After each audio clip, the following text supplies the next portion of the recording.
Hello everyone, a very good evening to all of you. Ajay this side your CIB mentor. आज के session में क्या करेंगे, once again हम यहां पे चैप्टर नंबर 5 की बीआर बेल मैकमिलन समरी देखने वाले हैं। पूरा चैप्टर आपका बहुत ही अमेजिंग तरीके से विद इन 20 मिनट्स के अंदर में समराइज हो जाएगा। तो सेशन बहुत ही इंपॉर्टेंट होने वाला है। फटाफट से वीडियो को लाइक करके अपने फ्रेंड्स के साथ यहां पे शेयर कर दीजिए। और हम यहां पे देखने वाले मैकमिलन की समरी, तो बहुत ही इंपॉर्टेंट सेशन है। आइए स्टार्ट करते हैं आज का सेशन। और हम यहां पे क्या करें, आप सभी को पता है सर मैकमिलन की समरी चल रही है। और आपका आज का सेशन का चैप्टर का नाम क्या है sir? Types of banking company. So session, ये जो चैप्टर है बहुत ही बड़ा चैप्टर है, लेकिन with the help of flow chart ये चैप्टर बहुत ही इजी तरीके से हम समराइज कर लेंगे। तो आइए यहां पे देखते हैं। फटाफट से वीडियो को लाइक करके अपने फ्रेंड्स के साथ शेयर कर दो। चैप्टर नंबर 5, लेक्चर नंबर 5, और विद इन 20 मिनट्स के अंदर में अमेजिंग तरीके से हम क्या करेंगे, हम यहां पे करने वाले हैं बीआर बेल के मैकमिलन की समरी। सो आई होप कि आप ये जितनी भी सीरीज है वो एंजॉय कर रहे होगे। अभी तक आपने लास्ट के 4 चैप्टर नहीं की देखे हैं तो डिस्क्रिप्शन पे क्लिक करके प्लेलिस्ट का लिंक मिल जाएगा आपको, वहां से जाके आप बाकी के 4 चैप्टर की समरी भी देख लीजिए, जो कि बहुत ही अमेजिंग है। आइए यहां पे देखते हैं। लेकिन सेशन को स्टार्ट करने से पहले अगर आपको कोई भी डाउट हो तो feel free to be ask your doubt in the chat box, and in the doubt box either me or my teaching assistants will resolve your each and every doubts. So yes, types of banking company में बहुत सारे आपके banking company के types हैं, जैसे कि public sector bank, private sector bank, nationalised bank, cooperative society bank, regional rural bank, differentiated bank, payment bank, small finance bank, local area bank. इतने सारे हमारे पास टाइप्स ऑफ बैंकिंग कंपनी है। Sir is it possible with in 20 minutes के अंदर में सारे के सारे टाइप्स ऑफ बैंक हो जाएंगे? Yes of course it is possible, क्योंकि मैं आप सभी के लिए लेके आया हूं बहुत सारे फ्लो चार्ट्स। आप देख पा रहे होगे ये सारे फ्लो चार्ट्स के अंदर में आपका क्या कवर हो रहा है, हर एक types of banking company cover हो रहा है। So don't be worry about, ये सारे फ्लो चार्ट्स आपकी हेल्प करेगी पूरा का पूरा चैप्टर अमेजिंग तरीके से समराइज करने में। एक एक पॉइंट जितने पे जो भी आपका इंपॉर्टेंट है, जहां से एग्जाम में क्वेश्चन बनेंगे, हर एक पॉइंट आपका कवर किया गया है इन फ्लो चार्ट्स के अंदर में। तो आप समझ सकते हो कितना एफर्ट किया है मैंने इन सभी फ्लो चार्ट्स को बनाने के लिए। सो इस एफर्ट्स को रिकॉग्नाइज करने के लिए लाइक बटन पे क्लिक करके फ्रेंड्स के साथ शेयर करो, और पेड में देख रहे हो तो फटाफट से फीडबैक भी दे दो थम्स अप बटन पे क्लिक करके। सो आप सभी को पता है टाइप्स ऑफ बैंकिंग कंपनी में हमारे पास यहां पे कौन कौन से यहां पे टाइप्स ऑफ बैंकिंग कंपनी आते हैं। State Bank of India, regional rural bank, nationalised bank, आपका cooperative society bank, private sector bank, differentiated bank, जिसके अंदर में हमारे पास 3 डिफरेंशिएटेड बैंक होते हैं। कौन कौन से 3 हैं? आपका यहां पे पेमेंट बैंक हो गया, ये भी कवर होता है, स्मॉल फाइनेंस बैंक कवर होता है, और लोकल एरिया बैंक। ये 3 टाइप के बैंक आपके डिफरेंशिएटेड के अंदर में आते हैं। सो ऑलमोस्ट हम यहां पे 8 टाइप यहां पे करने वाले हैं। सबसे पहले हम क्या करेंगे, फर्स्ट ऑफ ऑल हम करेंगे state Bank of India. So state Bank of India के अंदर में हमारे पास क्या है sir? State Bank of India की जब मैं बात करूं, yes, state Bank of India हमारे पास क्या है? स्टेट बैंक ऑफ इंडिया को स्टैब्लिश किया गया है under section 3 of the state Bank of India act 1955। सो मैं आप सभी को बता देना चाहता हूं कि इंपीरियल बैंक के सारे यहां पे बिजनेस को टेक ओवर करके सेक्शन 3 पावर देती है सेंट्रल गवर्नमेंट को कि आप स्टेट बैंक ऑफ इंडिया को ऑपरेट कीजिए। नेक्स्ट हमारे पास आता है कि sir State Bank of India है तो मेजोरिटी स्टेक किसके पास होगा? जो स्टेट बैंक ऑफ इंडिया, इसका majority stake government of India क्या करेगी? होल्ड करेगी। और इसके अलावा मैं आपको बता देता हूं, कोई और share holder other than the government of India exercise नहीं करेगी more than 10% of the total voting right. यानी जितना भी टोटल वोटिंग राइट है उसमें सिर्फ और सिर्फ 10% तक ही बाकी सारे शेयर होल्डर का वोटिंग राइट होगा। बाकी का 90% यहां पे government of India he hold करेगी स्टेट बैंक ऑफ इंडिया में। तो ये सारे फ्लो चार्ट्स आप देख पा रहे हो, हर एक पॉइंट्स पे क्वेश्चन बन सकता है, जो कि ब्यूटीफुल तरीके से एक ही स्लाइड में मैंने समराइज किया है। नेक्स्ट सर, जो भी बोर्ड ऑफ डायरेक्टर का कॉम्पोजिशन होगा उसमें कौन कौन होंगे? एक चेयरपर्सन होगा, और मैक्स टू मैक्स आपका 4 यहां पे मैनेजिंग डायरेक्टर होंगे। और ये जो मैनेजिंग डायरेक्टर है मैक्स टू मैक्स अपनी सर्विस कब तक दे सकते हैं? ये अपनी सर्विस 5 साल तक दे सकते हैं। बहुत ही इंपॉर्टेंट पॉइंट्स है, जल्दी से नोट डाउन कर लीजिएगा। और ये सारे फ्लो चार्ट्स को डाउनलोड भी कर लीजिएगा। यूट्यूब अगर आप यूट्यूब पे क्लास देख रहे हो तो एप्लीकेशन डाउनलोड करना पड़ेगा ऑलीबोर्ड का, आपको ये सारी पीडीएफ भी मिल जाएगी। सो हमारे पास यहां पे क्या है, मैक्सिमम सर्विस कितनी है इनकी, जो मैक्सिमम सर्विस है इनकी, वो मैक्सिमम सर्विस यहां पे 5 इयर्स तक की है, और इनसे पहले भी टर्मिनेट किया जा सकता है इनकी सर्विस को। कौन टर्मिनेट कर सकता है, किसके पास पावर है सर, ये टर्मिनेशन का पावर सेंट्रल गवर्नमेंट को दिया है, लेकिन टर्मिनेशन 3 महीने की नोटिस के बाद ही होगा। समझ में आया। नेक्स्ट हमारे पास आता है कि सर यहां पे 3 महीने के अंदर में जैसे इनका बुक्स ऑफ अकाउंट क्लोज हुआ, इनको सारी books of account central government reserve bank of India को भी भेजनी पड़ेगी, साथ में auditor report, balance sheet, P&L account, सब कुछ यहां पे भेजना पड़ेगा। किसको, सेंट्रल गवर्नमेंट और रिजर्व बैंक ऑफ इंडिया को, क्योंकि स्टेट बैंक ऑफ इंडिया भी अपने यहां पे बुक्स ऑफ अकाउंट बनाएगी 1 अप्रैल से लेकर 31 मार्च तक, और जून तक 30 जून तक के लास्ट ड्यू डेट है यहां पे balance sheet, P&L, auditor report, और यहां पे central board report central government और रिजर्व बैंक ऑफ इंडिया को board of director of state Bank of India भेज देगी। नेक्स्ट हमारे पास क्या आता है कि जो भी ऑडिटर रिपोर्ट है, ये सबसे इंपॉर्टेंट पॉइंट्स है कि जो भी ऑडिटर रिपोर्ट है और रिपोर्ट ऑफ सेंट्रल बोर्ड है, ये कहां पे प्लेस किया जाएगा, ये आपका प्लेस किया जाएगा इन दी पार्लियामेंट। सो पार्लियामेंट में भी only the state Bank of India के जो फाइनेंशियल स्टेटमेंट है वो प्लेस किए जाएंगे। पार्लियामेंट किससे कंसिस्ट करता है, तो आपको पता होना चाहिए, पार्लियामेंट आपका लोकसभा और राज्यसभा से यहां पे कंसिस्ट करता है। So only State Bank of India का audit report, central board report, ये सब कुछ पार्लियामेंट में भी प्लेस होता है। हो गया कवर अमेजिंग तरीके से, यस सर। नेक्स्ट आगे चलते हैं हमारे पास रीजनल रूरल बैंक के ऊपर में। रीजनल रूरल बैंक हमारे पास क्या है, रीजनल रूरल बैंक भी एक पब्लिक सेक्टर बैंक ही है, और ये स्पेशल स्टैच्यू के थ्रू गवर्न होता है। फर्स्ट टाइम जो रीजनल रूरल बैंक आपका यहां पे इंट्रोड्यूस हुआ था, वो by passing the ordinance, RRB ordinance pass किया गया था 1975 में। ऑर्डिनेंस क्या होता है सर, जब पार्लियामेंट के सेशन क्लोज होते हैं, जब हम यहां पे बिल को पार्लियामेंट में प्रेजेंट नहीं कर सकते क्योंकि पार्लियामेंट सेशन क्लोज है, तो वहां पे सेंट्रल गवर्नमेंट अगर कोई ज्यादा इंपॉर्टेंट होता है तो उस चीज को करने के लिए ऑर्डिनेंस पास करती है। ऑर्डिनेंस आपका वैलिड तब यहां पे होगा जब प्रेसिडेंट क्या देगा, कंसेंट देगा, और साथ में इस ऑर्डिनेंस को जब भी पार्लियामेंट सेशन ओपन होते हैं वहां पे हमारे पास भी कराना पड़ता है, तब यह एक्ट में कन्वर्ट होता है। So first time RRB as a way of ordinance pass हुआ था, बाद में इसको रिप्लेस किया गया रीजनल रूरल बैंक एक्ट 1976। देखेगा किसके पास स्पेसिफिक पावर है, सेंट्रल गवर्नमेंट के पास स्पेसिफिक पावर है यहां पे रीजनल रूरल बैंक को एस्टैब्लिश करने की, अगर यहां पे स्पॉन्सर बैंक क्या देती है, रिक्वेस्ट करती है। अब ये सबसे इंपॉर्टेंट पार्ट है कि इसके रीजनल रूरल बैंक के इशूड शेयर कैपिटल में, ध्यान से सुनिएगा, इशूड शेयर कैपिटल में किस किस का कंट्रोल होगा। स्पॉन्सर बैंक का 35% कंट्रोल होगा in the issued share capital, central government 50% hold करेगी, और स्टेट गवर्नमेंट होल्ड करेगी 15% ऑफ इशूड शेयर कैपिटल। इस पे आप लोगों का क्वेश्चन बनता है। आई होप आपने यहां पे सारी चीजों को समझ लिया होगा। और ये जितने भी रीजनल रूरल बैंक है, ये सारे ही टाइप ऑफ डिपॉजिट को एक्सेप्ट करती है पब्लिक से, क्योंकि ये भी हमारे पास सेक्शन 5 सबसेक्शन बी की क्राइटेरिया को फॉलो करते हैं। सो ये रहा आपका रीजनल रूरल बैंक का अमेजिंग तरीके से समराइज वर्जन। नेक्स्ट हमारे पास आता है अदर पब्लिक सेक्टर बैंक। तो अदर पब्लिक सेक्टर बैंक में हमारे पास कौन से आते हैं, नेशनलाइज्ड बैंक आते हैं। मैं बात कर रहा हूं ये 1968 और 1970 के बीच में, जब existing private sector bank distressed हो रहे थे, अच्छा परफॉर्म नहीं कर रहे थे, तो इस चीज को देखते हुए सेंट्रल गवर्नमेंट ने अक्वायर किया अंडर द 2 स्कीम। कौन से, banking company acquisition and transfer of undertaking act 1970 और 1980 के अंदर में एक्वायर करती है उस समय की एग्जिस्टिंग प्राइवेट सेक्टर बैंक को, और उसे पब्लिक सेक्टर में कन्वर्ट करते हैं, जिसमें majority stake central government hold करती है। सो उसके बाद आप बिलीव नहीं करोगे, कुछ ही टाइम के अंदर में 28 ऐसे प्राइवेट सेक्टर बैंक थे जो कि लिस्ट भी होगी, इतना अच्छा परफॉर्म करने लगे सेंट्रल गवर्नमेंट के एक्विजिशन के बाद। इन सभी प्राइवेट सेक्टर बैंक को जो टेक ओवर कैसे कहते हैं, नेशनलाइज्ड बैंक। सो जितने भी अदर पब्लिक सेक्टर बैंक है यानी नेशनलाइज्ड बैंक यहां पे आपके होंगे। अब समझिएगा, नेशनलाइज्ड बैंक से रिलेटेड हमारे पास बहुत सारे इंपॉर्टेंट पॉइंट्स हैं।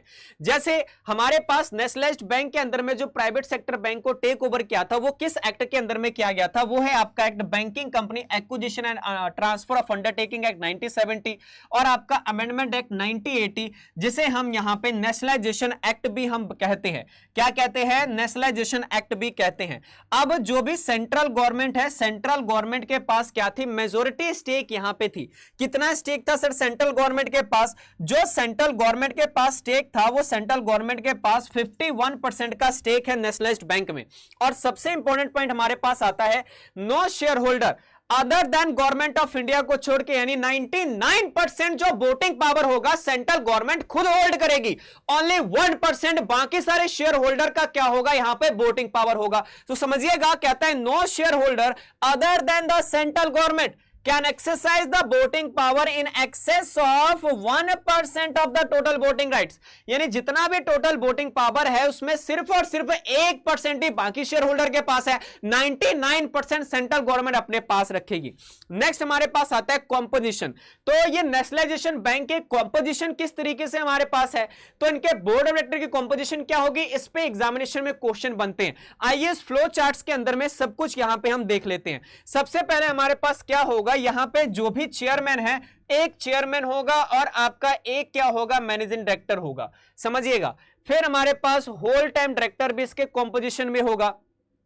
एक ऐसा डायरेक्टर होगा जो कि वर्कमैन एम्प्लॉयज को रिप्रेजेंट करेगा, एक डायरेक्टर ऐसा होगा जो ऑफिसर ऑफ बैंकिंग कंपनी को रिप्रेजेंट करेगा, 6 ऐसे डायरेक्टर होंगे जो कि नॉमिनेट किए जाएंगे सेंट्रल गवर्नमेंट के थ्रू, और एक चार्टर्ड अकाउंटेंट भी होगा। यह चार्टर्ड अकाउंटेंट के पास 15 साल का एक्सपीरियंस होना चाहिए, प्रैक्टिकल एक्सपीरियंस, तभी वो क्या कर सकता है, board of director of composition में नेशनलाइजेशन बैंक में यहां पे नॉमिनेट हो सकता है। तो क्या सर हमने कवर कर लिया, एक बार रिवाइज भी करा दीजिए। एक आपका मैनेजिंग डायरेक्टर, एक आपका यहां पे चेयरपर्सन एंड मैनेजिंग डायरेक्टर, फिर आपका होल टाइम डायरेक्टर, एक डायरेक्टर जो कि यहां पे हमारे पास एम्प्लॉय को यहां पे रिप्रेजेंट कर रहा है, एम्प्लॉय ऑफ बैंकिंग कंपनी को रिप्रेजेंट कर रहा है।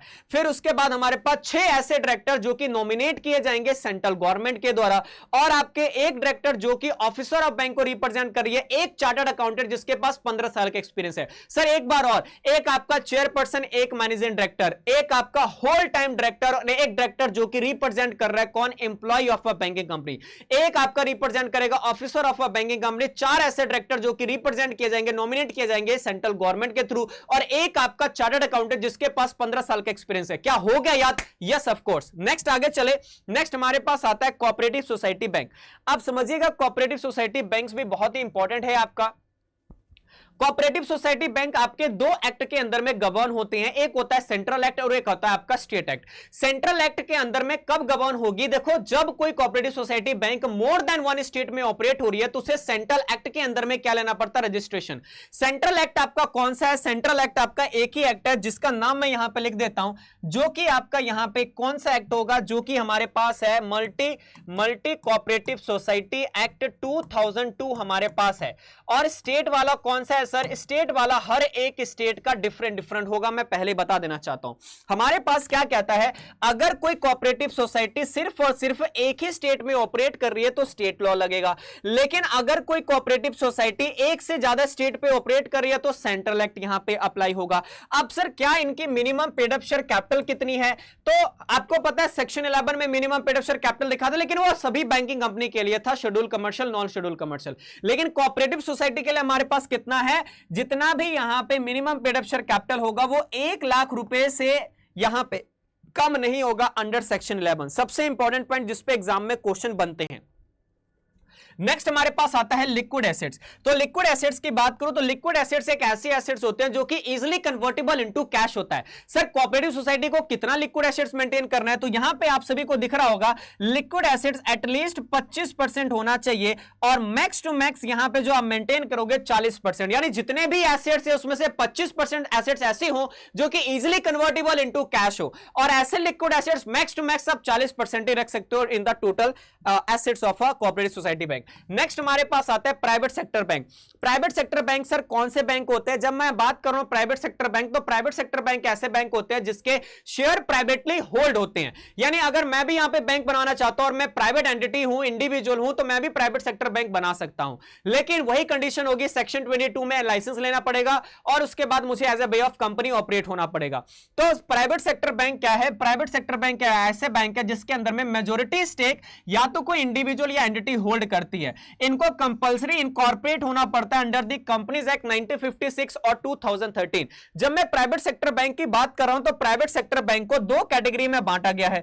एक आपका आता है ओल्ड प्राइवेट सेक्टर बैंक, जो कि आपके 1968 से पहले, सुनिएगा, 1968 से पहले जितने भी बैंक थे प्राइवेट सेक्टर, उसे कहते हैं ओल्ड प्राइवेट सेक्टर। और 1990s के बाद जितने भी प्राइवेट सेक्टर इनकॉर्पोरेट हुए, जैसे कि आपका Kotak Mahindra bank, axis bank, HDFC bank, ये सारे बैंक को न्यू प्राइवेट सेक्टर बैंक बोला जाता है। ओल्ड प्राइवेट सेक्टर बैंक कौन से हो गए? धनलक्ष्मी बैंक, फेडरल बैंक, ये सारे ओल्ड प्राइवेट सेक्टर बैंक है, क्योंकि ये 1968 से पहले इनकॉर्पोरेट हुए थे। हो गया जी आपका प्राइवेट सेक्टर बैंक भी। नेक्स्ट हमारे पास आता है differentiated bank.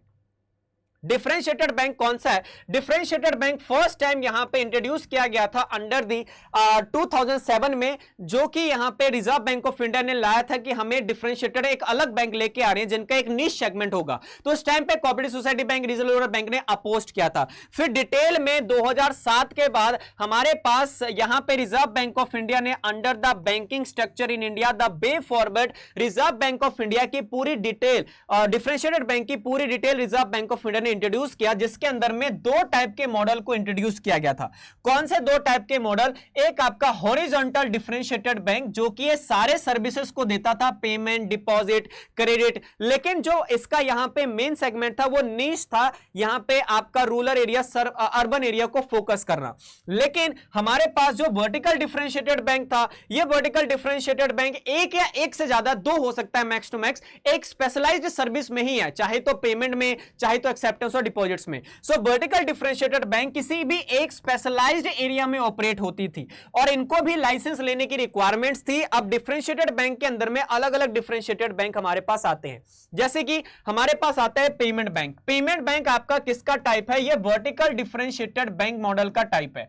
Vertical differentiated bank model के अंदर में हमारे पास पेमेंट बैंक आता है। सो पेमेंट बैंक कोई भी इनकॉर्पोरेट कर सकता है। जेब में कितना चाहिए? 100 करोड़ रुपए, नेट ऑन फंड 100 करोड़ हो। जो पेमेंट बैंक है वो पेमेंट बैंक क्या कर सकता है सर? ये एक्सेप्ट कर सकता है डिमांड डिपॉजिट्स, और मैक्स टू मैक्स पर इंडिविजुअल इस अकाउंट में अगर मैक्सिमम बैलेंस अगर मैं बात करूं तो पर individual at the end of the day 2 lakh रुपए तक होल्ड कर सकते हो। पहले ये लिमिट कितनी थी? 1 लाख रुपए। सो इस पे भी क्वेश्चन आपका बनेगा। अब सुनिएगा, हमारे पास पेमेंट बैंक सारे टाइप ऑफ कार्ड को इश्यू कर सकती है except credit card. Credit card को इश्यू नहीं कर सकती, बाकी सारी सर्विसेज यहां पे दे सकती है, ना ही लेंडिंग दे सकती है और ना ही यहां पे हमारे पास क्या कर सकती है? क्रेडिट कार्ड को इश्यू कर सकती है। बाकी सिर्फ और सिर्फ डिमांड डिपॉजिट को ही एक्सेप्ट कर सकती है, जो कि मैंने आपको बता दिया।